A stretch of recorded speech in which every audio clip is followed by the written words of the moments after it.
नमस्कार सर्वांना. आज होती चतुर्थी, तर त्यामुळं आज काही जास्त स्वयंपाक नव्हता, दोघांचाच बनवायचा होता. तर मग आज म्हटलं पालकची भाजीच बनवूयात. तर यात पालक आणि शेपू दोन्ही पण आहे आणि हरभऱ्याची डाळ घातली मी याच्यामध्ये आणि थोडंसं आंबटपणासाठी ना चिंच घातल्या, कारण आंबट चुका नव्हतं ना, त्यामुळं मग चिंच घातली होती थोडीशी आणि शिजण्यासाठी ठेवून दिली होती. पालकची पातळच भाजी बनवत असतो आम्ही, सुकी नाही बनवत.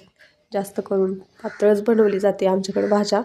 आणि आज चतुर्थी होती, मग म्हटलं पूजा पण करून घ्यावं. तर दुर्वा वगैरे आणलं होतं मी पप्पासाठी. आणि हा व्हिडिओ ना श्रीने शूट केला आहे, कसा आलायच नक्की सांगा. मी तिला म्हणत होते की नाही का इकडचं मंदिर पण दाखव, पण ती काही इतकं म्हणजे तिला काही समजत नव्हतं आणि त्यामुळं तिने जसं जमलं ना तसं केलं, पण छान केलं तिने. आणि तुम्ही बघू शकता ती दाखवतच नव्हती इकडं मंदिराकडं. तर मग मीच शूट केलं नंतरचं. तर अशी काहीशी छोटीशी साधी सिंपल अशी पूजा केली मी. त्यानंतर फराळाचं करायचं होतं. तर मिस्टरांना पण वाटलं, तर ती श्रीच बसली होती त्यांच्या ताटामध्ये जाऊन, तुम्ही बघू शकताय. तर मग मी तिला परत दुसरं दिलं वाढून वेगळ्या ताटामध्ये. तर मग ती हातानं खात होती, तुम्ही पाहू शकताय. ती खाती बऱ्याच असतात, सगळ्यांसोबत जेवत असेल ना तर खाती ती हातानेच. तर त्यानंतर मी पण फराळाचं घेतलं करायला. तर तुम्ही पण या ना फराळाचं करायला.